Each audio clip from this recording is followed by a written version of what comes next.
The trio is made up of Bill and Gloria Gaither of Alexandria, Indiana, and Gary McSpadden of Fort Worth, Texas. The group has cut back on the number of performances it gives annually. This year, they will perform about 75 nights. Somewhere early in the ball game, I felt as though God's will for my life was not to run every time the phone rang, and to somehow make some sense out of that in our home life. So we're home quite a bit.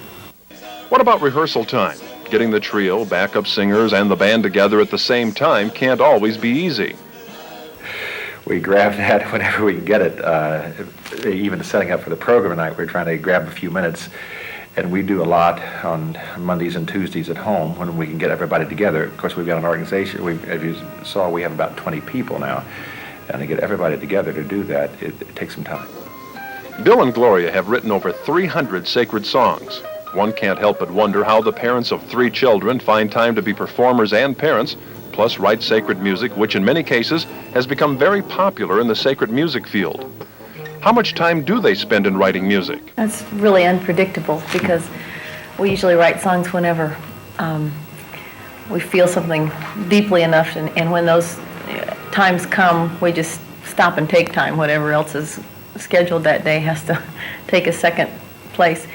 A lot of times songs take a great deal of time in the thought that goes into them before the actual writing itself may come very quickly.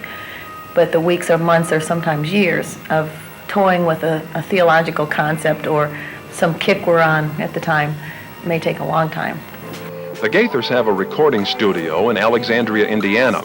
They leave the management of that part of their business to their music director. You met Dan Postma earlier. Dan is our music director on the road, but he also manages the studio.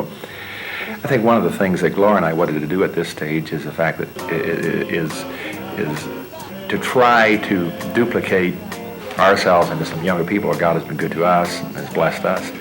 And I think if we can find some young kids along the way and help them along and give them an opportunity to learn under some good circumstances, I think that'd be a good thing to do. So really, I spend very little time in the studio. Dan does it, and the people that Dan has an excellent staff, and he does a good job.